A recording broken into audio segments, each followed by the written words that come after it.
আসসালামু আলাইকুম এভরিওয়ান। তোমার প্রতি অনুভূতি গল্পের 18 এবং 19 নম্বর পার্ট। আর তোমরা যারা যারা টিকটক থেকে ভিডিওটি দেখতেছো আর এই গল্পের যে কয়টা পার্ট মিস করছো, আমার ইউটিউব চ্যানেলে সবগুলোই পার্ট দেওয়া আছে, তোমরা গিয়ে দেখে আসতে পারো। তো চলো বেশি কথা না কইয়া গল্প শুরু করা যাক। আম্মু আমার মাথায় হাত দিয়ে আদর করছে আর অপলক চাহনিতে তাকিয়ে আছে আর চোখ দিয়ে পানি বের হচ্ছে। বাস ছেড়ে দিল, আম্মু চলে গেল। অবশেষে আম্মু আমাকে বিশ্বাস করলো, আদর করলো। মনে হলো আরো কয়েক বছর বাঁচার অনুপ্রেরণা পেলাম। ঢাকায় রিমিদের বাসায় যেতে রাত তখন 1টা। বেল বাজিয়ে বাসায় প্রবেশ করলাম।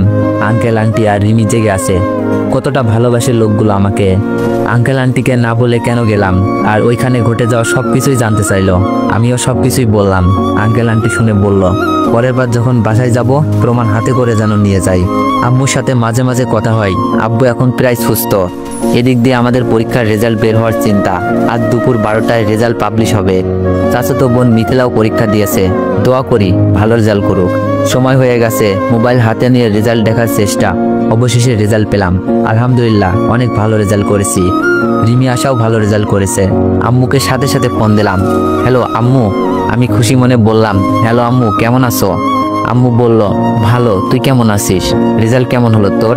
আমি আনন্দের সাথে বললাম, আলহামদুলিল্লাহ আম্মু, অনেক ভালো রেজাল্ট করেছি, জিপিএ 5 পেয়েছি। আম্মু বলল, আলহামদুলিল্লাহ। আম্মু, মিথিলার রেজাল্ট কি? খুব জানতে ইচ্ছা করছিল। মিথিলা আমার থেকেও অনেক ভালো ছাত্রী, হয়তো জিপিএ 5ই পেয়েছে। আম্মু বলল, তুই ওই মেয়ের রেজাল্ট জেনে কি করবি, যে মেয়েটা তোর জীবনটা খেলার পুতুল বানিয়ে দিয়েছে। বুঝেছি, আম্মু এখন আর মিথিলাকে ভালোবাসে না, হয়তো দুই চোখে দেখতেই পারে না। আমি বললাম, আচ্ছা আম্মু, সরি, বাসায় কিন্তু কাউকে বইল না, তাহলে জানবে তুমি আমার সাথে কথা বলো। আম্মু বলল, আচ্ছা ঠিক আছে। আমি বললাম, আচ্ছা আম্মু, এখন রাখি, বন্ধু বান্ধব ফোন দিচ্ছে, কলেজে যেতে হবে। আসলে ভাবির কাছ থেকে মিথিলার রেজাল্ট জানার ইচ্ছা। ভাবিকে ফোন দিব।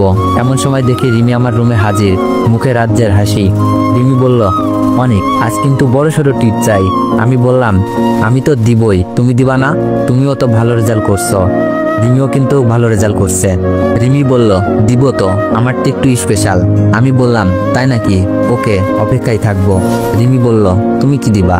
আমি বললাম, সারপ্রাইজড, এখন বলবো না, ঠিক করছি। রিমিকে আজ কিছু একটা দিয়ে প্রপোজ করব। আসলে রিমিকে কখনো ভালোবাসি কথাটা বলেছি কিনা মনে নাই, আর কোনো কিছু গিফটও করি নাই, কারণটা মনে হয় আর বলতে হবে না। রিমি বলল, আচ্ছা ঠিক আছে, আজ বিকেলে ঘুরতে যাব। আচ্ছা। রিমি চলে যাওয়ার পর ভাবিকে ফোন দিলাম। ভাবির কাছে মিথিলার রেজাল্ট সম্পর্কে জানতে চাইলাম, কিন্তু যা শুনলাম হতভম্ব হয়ে গেছি।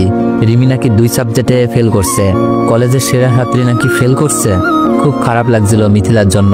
যাই হোক, চাচাতো বোন, কিন্তু কারণটা কি?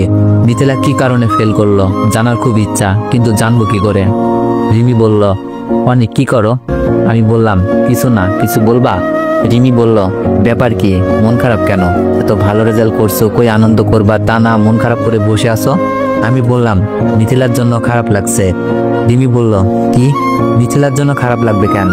আমি মন খারাপ করে বললাম, মিথিলা পরীক্ষায় ফেল করেছে। রিমি বলল, মিথিলা ফেল করেছে তো খুশির খবর, মন খারাপ করার কি আছে? এটা তার পাপের শাস্তি ধরে নিতে পারো। রিমি অনেক খুশি মিথিলার ফেলের কথা শুনে। আমি চিন্তার ভাব নিয়ে বললাম, মিথিলা আমাদের স্কুল কলেজের সবচেয়ে ভালো ছাত্রী ছিল, কি এমন হলো যে 2 বিষয়ে ফেল করলো?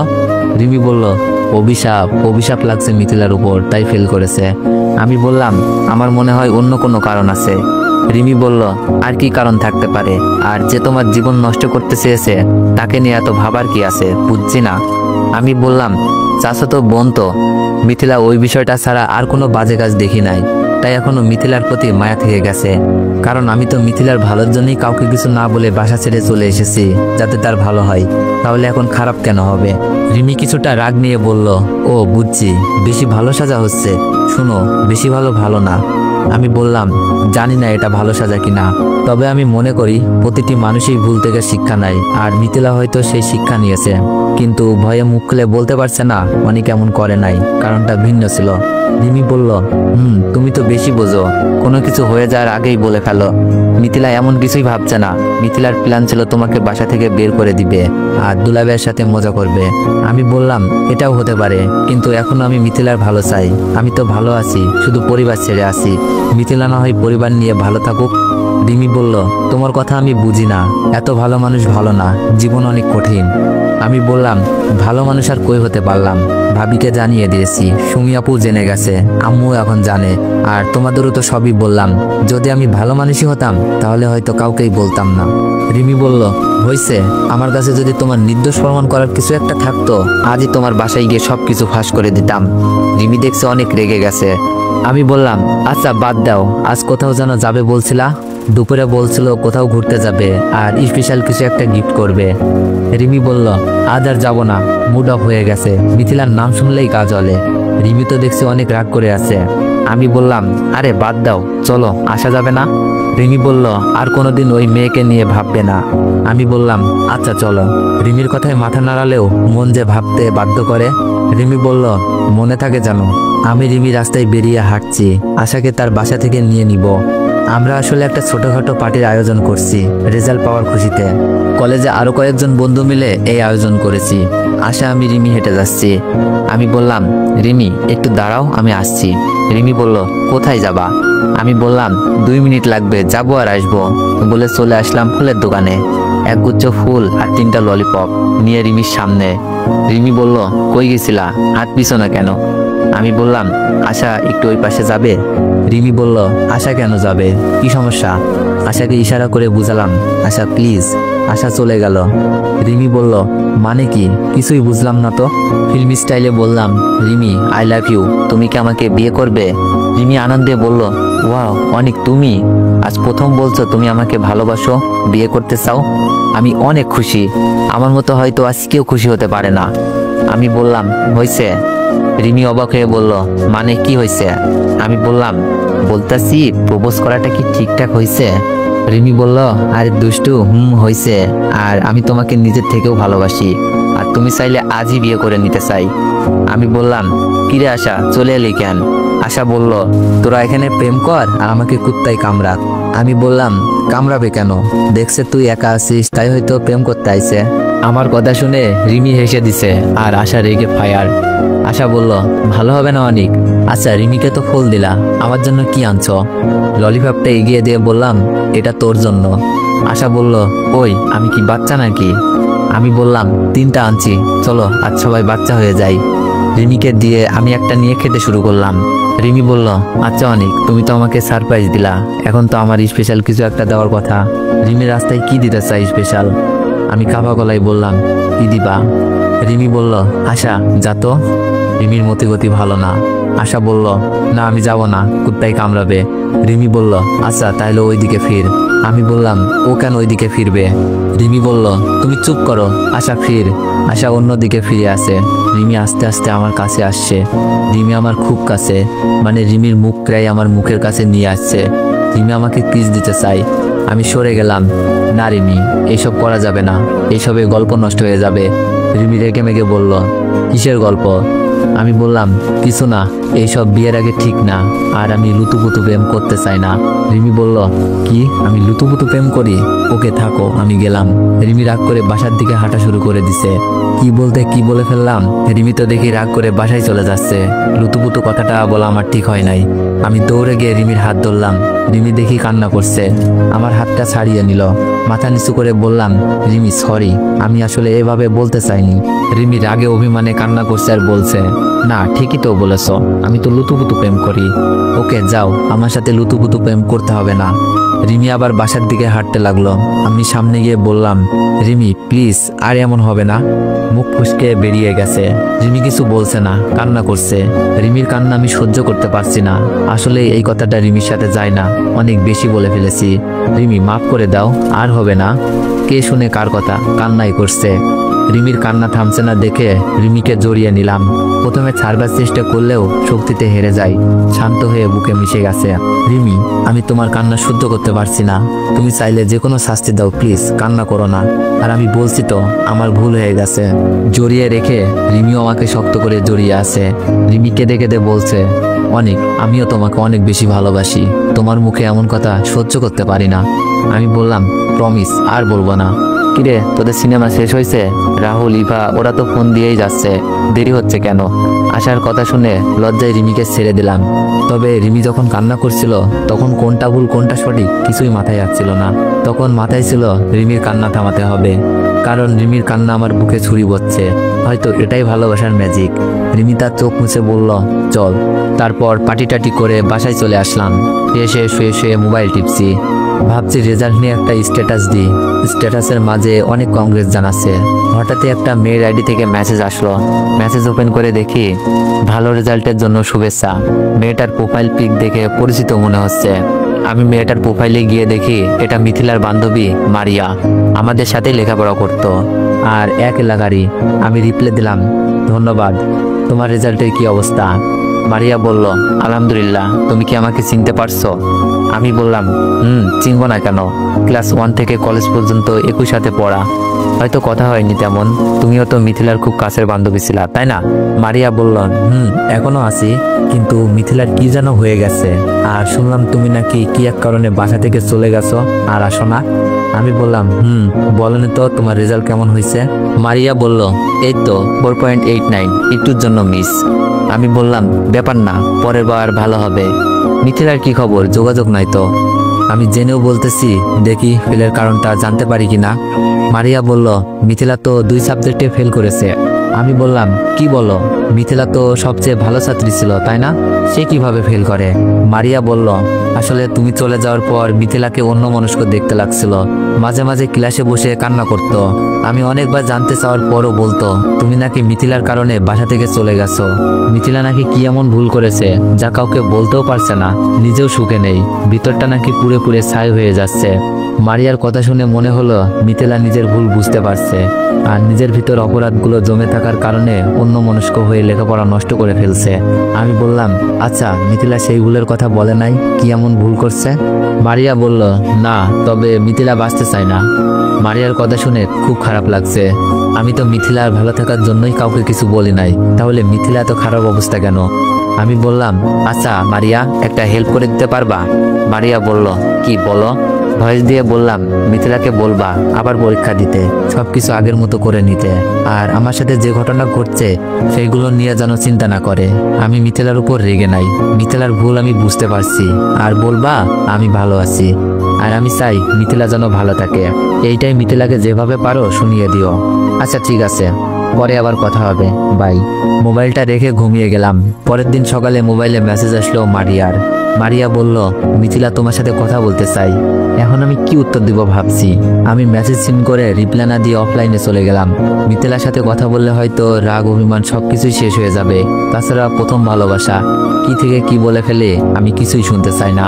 রেজাল্ট পাওয়ার পর ভার্সিটিতে ভর্তি পরীক্ষা নিয়ে চিন্তায় আছি। ইচ্ছা ঢাকা ভার্সিটিতে পড়া, ইনশাল্লাহ আমি পারবো। আর এখন আমার লেখাপড়ার খরচ আমি নিজেই চালাই। আঙ্কেলের অফিসে চাকরি করে।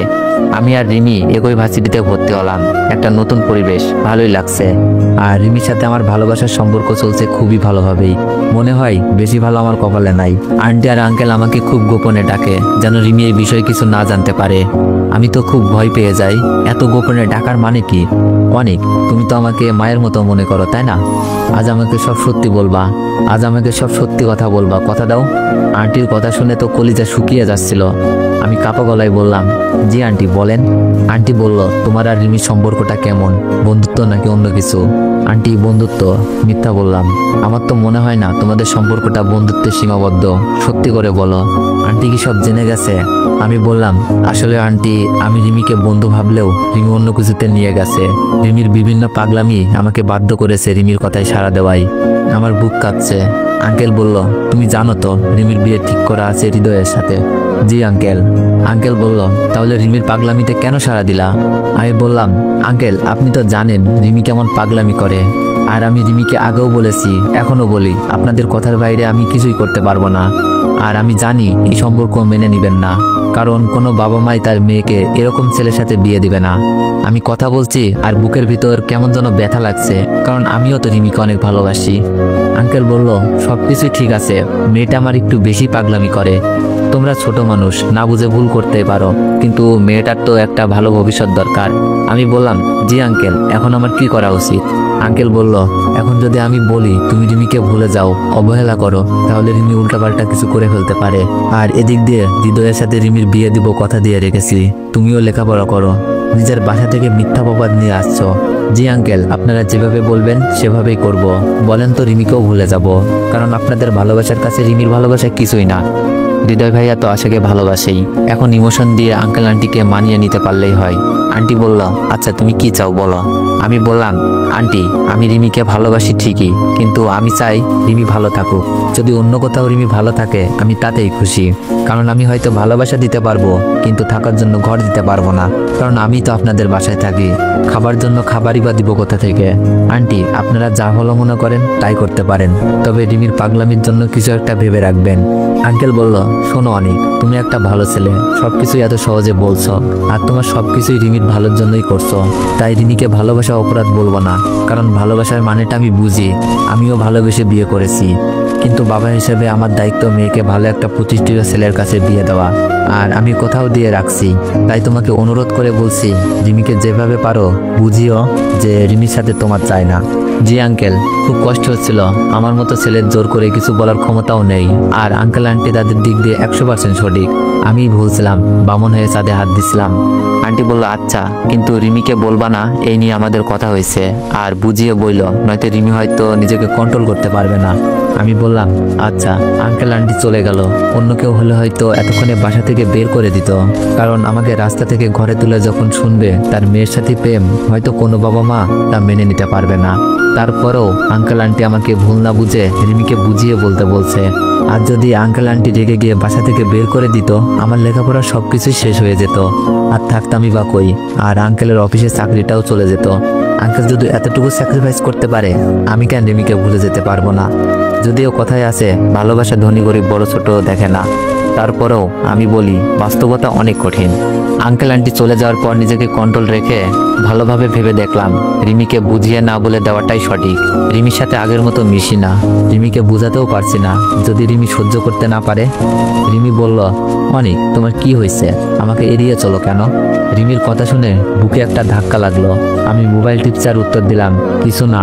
রিমি কান্না মাখা কণ্ঠে বলল, মোবাইল রাখো, আমার দিকে তাকিয়ে বলো, আমি কিন্তু তোমার অবহেলা সহ্য করতে পারছি না। তোমার কি হয়েছে আমাকে বলো প্লিজ। বুঝলাম না, কান্নাকাটির এমন কি হলো? আমার এইসব কান্নাকাটি পছন্দ না, ন্যাকামি। আমি নিজেকে কন্ট্রোল রেখে নিজেকে ছাড়িয়ে নেওয়ার চেষ্টা করছি। রিমি বলল, এভাবে কেন বলছো অনিক? আমার কান্না তোমার কাছে নেকা কান্না মনে হয়? আমি বললাম, তা নয়তো কি, দেখছো মোবাইল নিয়ে বিজি, তুমি এসে কান্নাকাটি শুরু করে দিছো। রিমি বলল, আমার থেকেও মোবাইলটা বেশি হয়ে গেল, দেখি মোবাইলে কি করছো। রিমি আমার মোবাইলটা হাতে নিতে চাইলো, আমি হাতে দিই নাই, তাই রিমি কান্না করছে। রিমির কান্নার দেখে আমার ভিতরটা পুড়ে যাচ্ছে। রিমি এগুলো কি? পার্সোনাল লাইফ বলেও তো একটা কথা আছে। আমি মিথ্যা অভিনয় করছি। রিমি কেঁদে কেঁদে বলল, কি আমার কাছেও তোমার পার্সোনাল লাইফ আছে? তুমি জানো আমার কাছে তুমি আমার পার্সোনাল লাইফ? এইসব ফিল্মি ডায়লগ বন্ধ করো, অসহ্য লাগে। বলেই রুম থেকে বেরিয়ে আসি। আসার সময় আন্টিকে দরজার বাইরে দেখলাম। জানি না রিমি এখন কি করছে। রিমি কি এগুলো নিতে পারবে? জানি না। আমার যে কিছু করার নাই, রাত 8টায় রাস্তায় বেরিয়ে পড়ি। আন্টি আমার চোখের পানি দেখেছিল, আঙ্কেলও গেটের সামনে চোখ মুছতে দেখেছিল। হয়তো রিমি কান্না করছে। আন্টি অভিনয় করে জানতে চাইছে কেন কান্না করছে রিমি। রিমি কি বলবে না বলবে না? আঙ্কেল বাসায় গিয়ে দেখবে হয়তো রিমি কান্না করছে। সবকিছুর কারণ জেনেও আঙ্কেল আন্টি কিছুই বলতে পারবে না, কারণ ওরা তো দায়িত্বে বাঁধা। হাঁটতে হাঁটতে চোখের জল নিয়ে চলে যাই মদের আড্ডাখানায়। মানুষগুলোর কাছে আমি একেবারেই নতুন, এখানে শুধু কষ্টে থাকা মানুষগুলোই আসে। আমি বলবো না কেউ যেন এখানে না আসে, কারণ আজ নিজের বিবেকের কাছেই প্রশ্নবিদ্ধ। সিগারেট আর মদ খেয়ে চলছি, এসব কখনো ছুঁয়েও দেখি নেই। ভালোবাসার কষ্ট যে কি তা কেউ ভালো না বাসলে বুঝবে না, আমিও বুঝতাম না। কিন্তু ভালোবাসার মানুষটির সাথে যখন পরিস্থিতির শিকার হয়ে বাজে ব্যবহার করতে হয়, কষ্ট দিয়ে দূরে রাখতে হয়, আর ভালোবাসার মানুষের চোখের পানি দেখতে হয়, তখন এই সামান্য নেশা কিছুই না। চোখ বেয়ে পানি পড়ছে আর মদ খাচ্ছি, সাথে সিগারেট তো আছেই। কষ্টটা যেন তারপরেও হালকা হচ্ছে না, তবে চোখগুলো বন্ধ হয়ে আসছে। বাসায় যাওয়ার জন্য পা বাড়ালাম, কিন্তু হাঁটতে পারছি না। দুপা হেঁটেই পড়ে যায়। কখন চোখ বন্ধ হয়ে গেছে মনে নাই। চোখ খুলে দেখি আমি রাহুলের বাসায়। এখানে কিভাবে আসলাম আমি তো মদের আড্ডায় ছিলাম। এর মধ্যেই দেখি রাহুল রুমে আসলো। রাহুল বলল, কিরে এখন কেমন লাগছে? ভালোই, আমি তোর বাসায় কিভাবে আসলাম? আমি তো আমাকে আটকে দিয়ে বলল মদের আড্ডায় ছিলি, অজ্ঞান হয়ে পড়েছিলি। তোর মোবাইলে আমার নাম্বার পেয়ে ফোন করে বলল আমি গিয়ে তোকে অজ্ঞান অবস্থায় নিয়ে আসি। কি হয়েছিল তোর? তোকে তো কখনো কোনো বাজে নেশায় দেখিনি। আমি বললাম তাহলে শোন। আমি রাহুলকে সব খুলে বললাম, আর এই কথাগুলো যেন কাউকে না বলে প্রমিস করতে বললাম। রাহুল বলল আচ্ছা ঠিক আছে, এখন কি করবি ভাবছিস? আমি বললাম আঙ্কেল আন্টি যা বলবে তাই। আচ্ছা বাসায় যাই, হয়তো চিন্তা করছে। রাহুল বলল নাস্তা করে যা। আর কাল রাত থেকে রিমি ফোন করছিল, আমি বলছি তুই আমাদের সাথেই আসিস আর এখানেই থাকবি। আমি নাস্তা করে বাসার দিকে হাঁটা দিলাম। বাসা আসার মাত্রই আন্টি আঙ্কেল নাস্তার টেবিলে। রিমি টেবিল ছেড়ে দৌড়ে এসে আমাকে জড়িয়ে ধরে কান্না করতে লাগলো। আঙ্কেল আন্টি সবকিছুই দেখছে। তো এভরিওয়ান, পরবর্তী পার্টের জন্য অপেক্ষা করুন। আর যারা যারা চ্যানেলে নতুন আছেন সবাই একটু সাবস্ক্রাইব করে দিয়েন। আর 20কে সাবস্ক্রাইবার হতে অল্প কিছু সাবস্ক্রাইব লাগে, তো আপনারা এটা কমপ্লিট করে দিয়েন। ধন্যবাদ।